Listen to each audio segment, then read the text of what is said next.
Standard of California, on behalf of independent Chevron gas stations and standard stations throughout the West, invites you to Let George Do It. Murder and One to Go. Another adventure of George Valentine. Personal notice. Danger's my stock and trade. If life's giving you so much punishment you're buckling at the knees, you need my help. George Valentine. Write full details.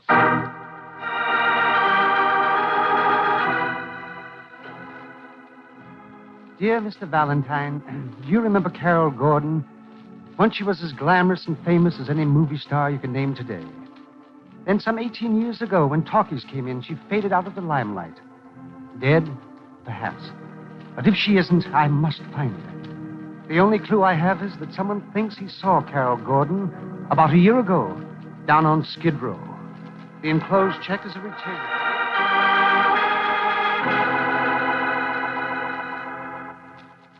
Is a retainer, and if you succeed in finding her, there will be a substantial bonus. Sincerely yours, Henry Crichton. Henry Crichton. Business management and artist representation. Carol Gordon? Careful. Don't say you remember her, Brooksy. You'll give your age away. Well, I don't remember. 2 world-shaking events took place in the 20s. The stock market crash and Carol Gordon. Her autograph always gets you 2 of Wallace Reed in the trade. And now Skid Row. Well, maybe this Mr. Crichton knows of a small part for her. Well, if he's gambling with $250 just to play Good Samaritan, I'd like to shake hands with that gentleman. And if he isn't, it might be a good idea to find out what's on his mind.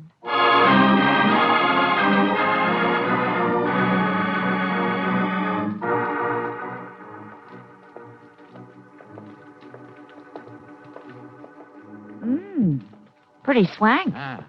Currier and Ives prints right out in the hall. The Dorset Building. The Agent's Paradise. The house that 10% goes. George! Hey, I think that's coming from our client's office, Brooksy. Oh. He's dead! He's dead! In there! Oh, sorry. All right now, sister. All right, take it easy. Get hold of yourself. What? Try to calm down. Who's dead? Mr. Crichton. I just came back from lunch.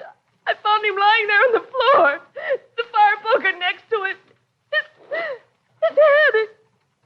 Oh, won't you please call the police?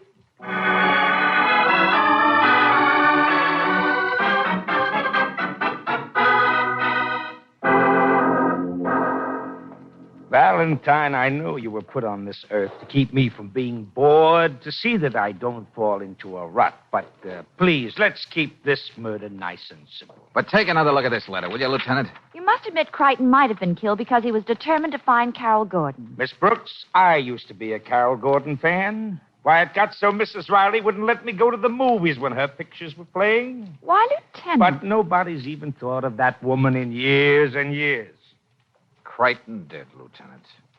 Well, being just a plodding, unimaginative copper, I'm going to have to stick to facts. Namely, Crichton got his head bashed in with a poker from which all the fingerprints were carefully wiped off. Oh, that's quite a fact to be stuck with. There was a struggle, and the plug of the electric clock on the desk was pulled out of the wall. Now, that sets the time of the murder at 12:35. And a half a dozen people saw Miss Jackson, Crichton's secretary, in the coffee shop all through the lunch hour. Lieutenant, I understand Crichton had quite an imposing list of clients. Yes, sir, and I'm going to talk to every one of them. No flights so fancy for me, pal. Incidentally, Valentine. Yeah? How are you going to go about tracing Carol Gordon? Obviously, she doesn't want to be found, and she probably doesn't look anything like she used to. And Skid Row is a pretty big place, you know. George, I think the lieutenant is trying to imply that it's going to be like looking for a needle in a haystack. Well, what's so hard about finding a needle in a haystack? Well, that's what What? All you do is get a magnet. The needle comes to you. Now, look, Mr. Gabranian, what'll it cost me to have you run this picture in your movie house tomorrow afternoon? You mean you're going to pay me, fella? What's wrong with it, fella? Oh, nothing's wrong with it, Mr. Gabranian.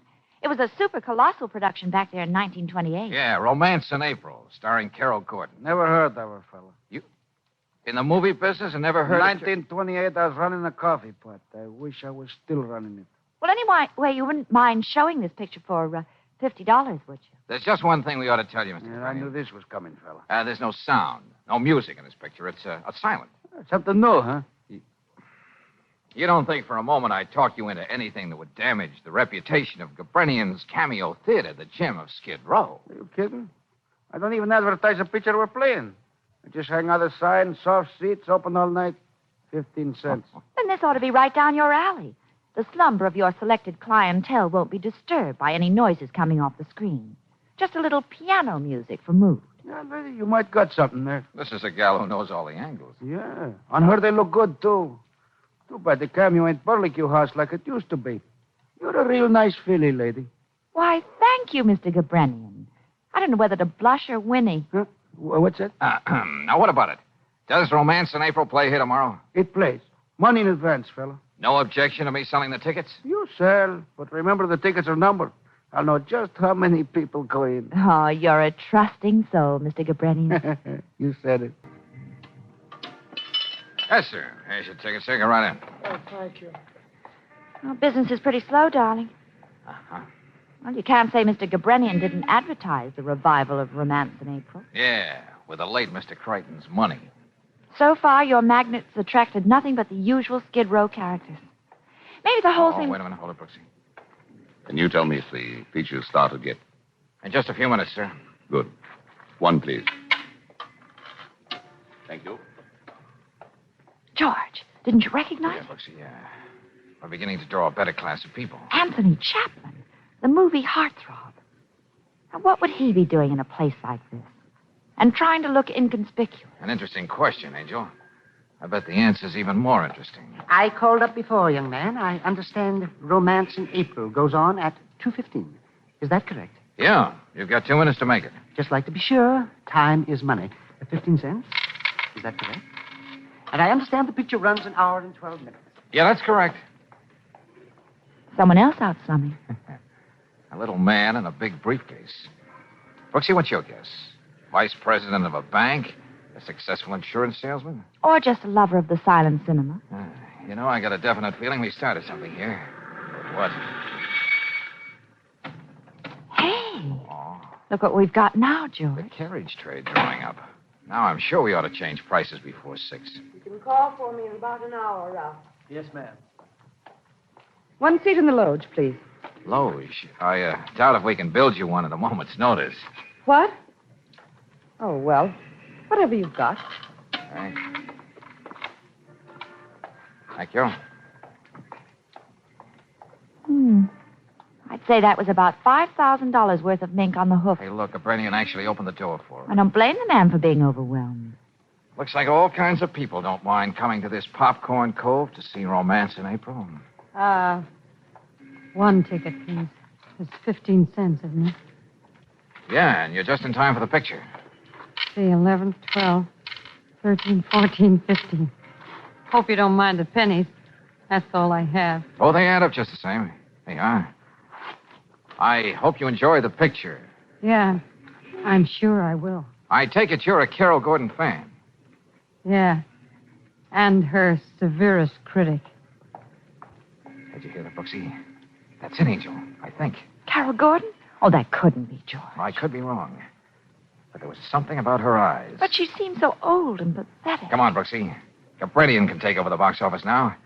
We're going inside and make sure.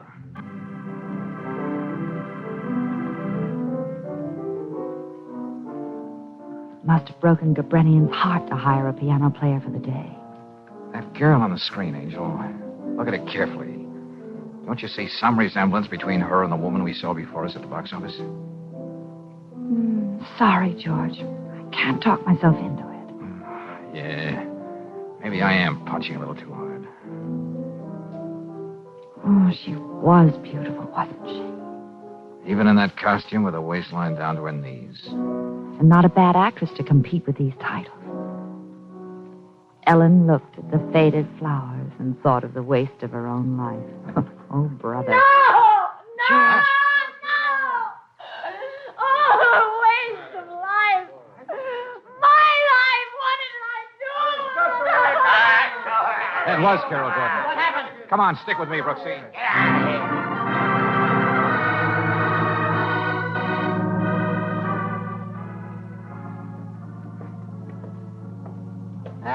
Her room is right down the hall here, folks. Yeah, see, Brooksy? I told you she didn't just vanish. We were about giving up hope, mister. We've been over this block with a fine-tooth comb for the last hour. Can imagine the places you've been in, miss. Now, this here hotel don't rightly belong down in this neighborhood. Why, do you know we change bed sheets and towels twice a week? Yeah, well, bully for you, but what did you say was the name she was using?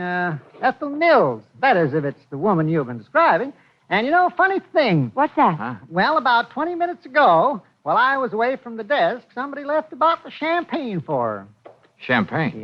Yep. All wrapped up fancy, too. Brought it right up to her. No other hotel around here gives room service like we do. Well, here it is.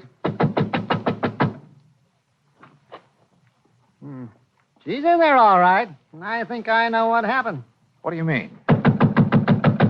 Well, if Ethel has the bottle around, it don't last long. Well, something might have happened to her in her frame of mind. Yeah, we better take a look, friend. Yeah, that's right, young fella. Don't want anything bad happening to the reputation of the hotel. Uh-oh. Out like a light. Well, don't just stand there. Where are those towels you're so proud of? All right over there. Hey, come on.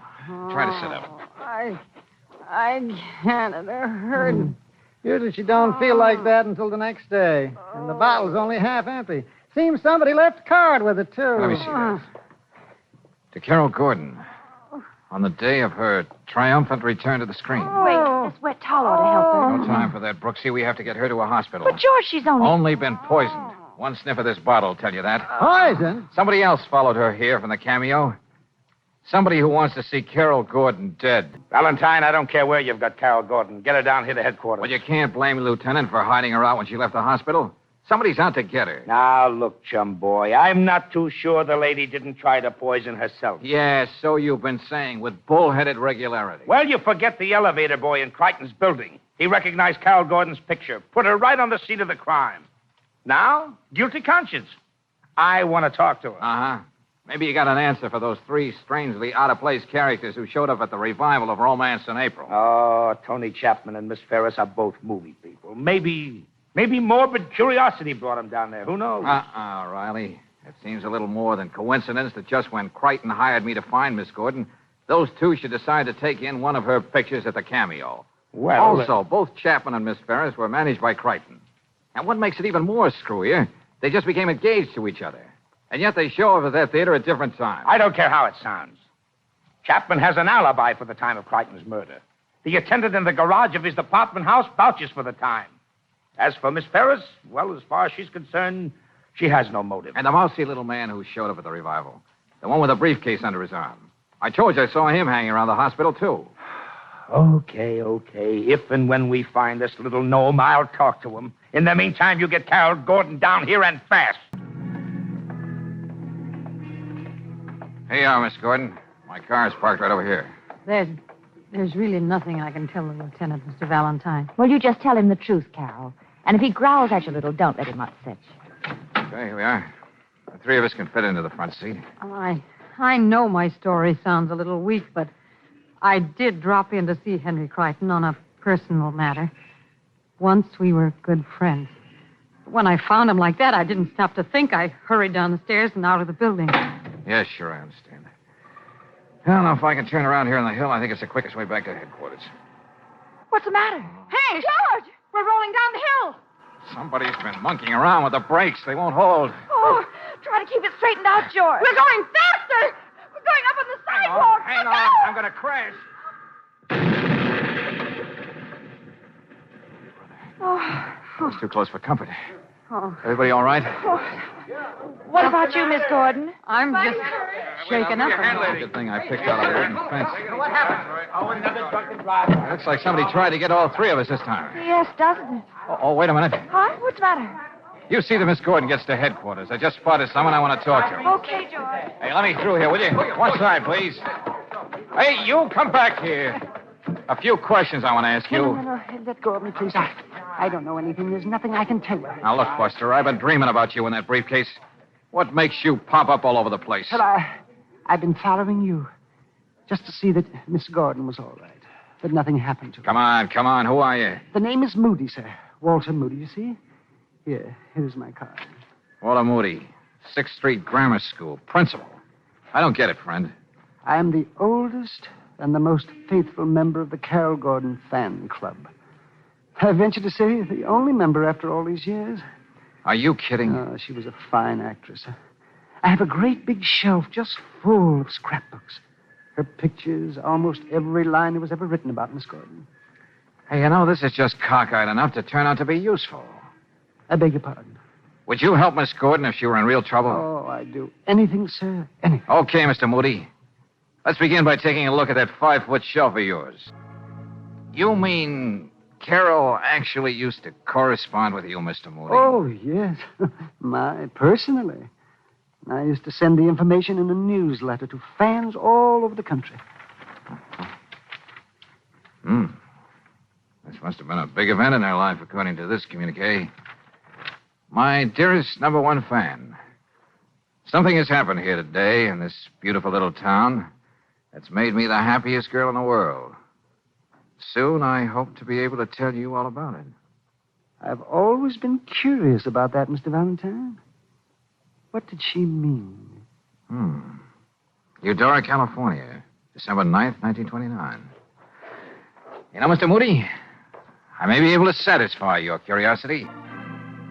1929, December. Yep, I write here in my records. December 9th. Ethel Mills and Anthony Switzer. I can remember them two very well. When first couples are married as justice of the peace. Anthony Switzer could be Tony Chapman. Why not? Huh? Look here, son. What's all the shooting about, anyway? What do you mean, Pops? Well, just last week, fella was here. Named Crichton. He's with a young lady. Long blonde hair. He wanted the same information. I think you've really given me something to wedge with, Pops. Thanks a lot. Naturally, I can't deny it, Valentine. It's a matter of record. Maybe you didn't deny it, Chapman, but you certainly have done everything to keep your marriage to Carol Gordon a secret. Don't make me out a heel, will you? When Talking Pictures came in, Carol simply disappeared.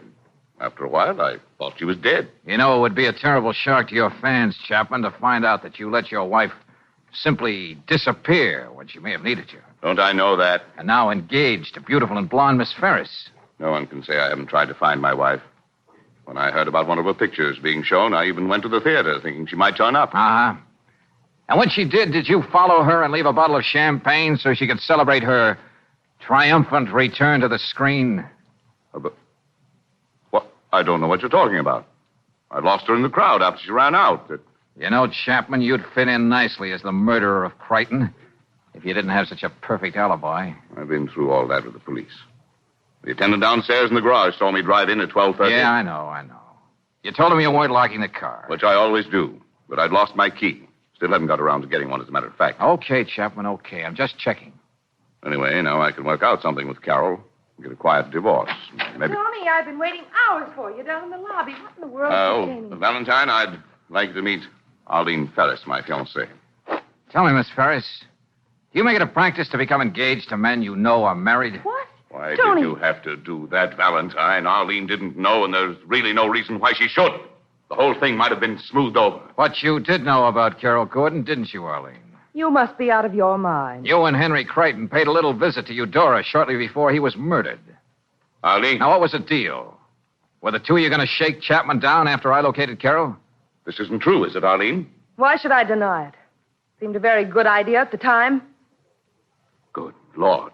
Do you think I was infatuated with your worn-out boyish charm, your toupee, What? the caps on your teeth? Shut up, you... Who do you Well, think if you you two are are going to have tell an me to emotional shut up? wing-ding, you probably want a little privacy. Good day.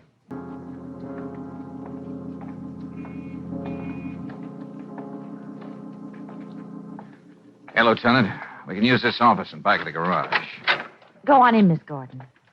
Tell me, Valentine, why a garage? Why didn't you call up and ask me to meet you in a Turkish bath? Oh, please, Lieutenant, the ladies. Now, what's this all about? Well, I didn't think you'd have any objections to Miss Gordon making a phone call. Oh, for the love of Mike, why couldn't she have done it from my office? It wouldn't have worked that way. Oh, I don't know if I can say the things you told me, Mr. Valentine. I hate Tony. Hated him ever since he didn't lift a finger to help me. When he knew I was desperate. Just do your best, Carol. As an actress, your best is better than you think. I'm sure of it. Okay, here's his number. I'll dial it for you. Well, Here you are. All right. Hello. Tony? This is Carol. Yes, I know this must be a shock to you. But listen, dear. Let me do the talking. Tony, I've been unfair to you all these years. I should have come back and let you have the divorce. It must have been dreadful for you. Couldn't we do that now? Quietly, so that no one need ever know. Then you'll be free. Yes. Meet me in 5 minutes on the corner of State and McGovern. Please hurry. Goodbye. Oh, you were wonderful. Yeah. That ought to get Mr. Chapman down here in the garage with the speed of light. Light? Why don't you try shedding some once in a while, Valentine? There shall be light, Lieutenant, I hope. Now, you ladies stay here in the office. Come on, Riley. Here's Chapman's custom job over here. Well, what do I do? Just stand here and admire it? What the... Come on back here, Lieutenant. We want to see this act without being seen. Why'd you do that? Just a pious hope. And if I'm wrong, I'll... Wait a minute. There's Chapman. Back of his car.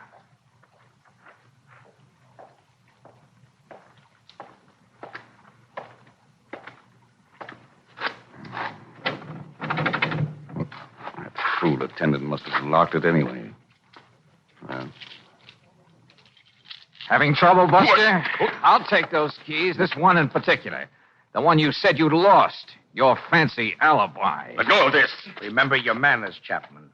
Let Chum Boy have the key. What is this? A frame-up? Oh, famous last words. That's the trouble with elaborate alibis. People are so forgetful. Or to say it another way, friend, you just put the finger on yourself. How did George Valentine come to suspect Chapman? Right at the moment, that's a question that's also troubling Lieutenant Riley. Valentine, if I played hunches like you do, I'd be laughed out of the department. I have to stick to facts. Well, that's the advantage I have, Lieutenant. When a hunch doesn't pay off, there's only Angel here to do the laughing. Oh, I only snicker. How long are you two going to talk shop? For instance, the one hunch about running Carol Gordon's picture brought a lot of other things to the surface. Chapman must have come down to the cameo all ready to follow Carol if she showed up. He and his lethal champagne. Yeah, he also made a scooter out of my car. Yeah, quite a mechanic. Old lover boy even knew how to stop the clock in Crichton's office at the right time to make his alibi stick. George, I still don't know why you hunched Arlene out of the picture. Oh, she had too good a deal with Crichton, blackmailing Chapman to spoil it. Everything would have turned out as planned if Chapman hadn't found out what his business manager was cooking up. Yeah. Oh, well, don't be so depressed, Lieutenant. I'll try to teach George a healthier respect for facts. You shouldn't be bothering your lovely head with facts, Angel. Not with your corner on the market when it comes to figures. Why, darling. Oh, just stating a fact, sweetheart. Oh, you can say the sweetest things, dearest. Well, I've got a great big hunch my stomach can't stand much more of this, so goodbye, kids.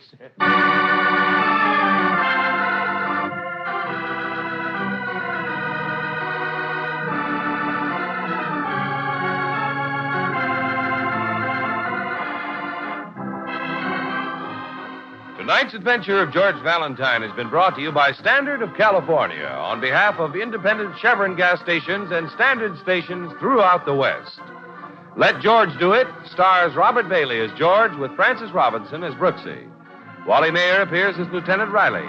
Tonight's story was written by David Victor and Herbert Little, Jr. and directed by Don Clark. Also heard in the cast were Jeanette Nolan as Carol Gordon, John McIntyre as Chapman, Virginia Gregg as Arlene, Howard McNear as Moody, Louis Van Ruten as Gabrenian, and Dick Ryan as the manager. The music is composed and presented by Eddie Dunstetter. Your announcer, John Heaston. Listen again next week, same time, same station, to Let George Do It. This is the Mutual Don Lee Broadcasting System.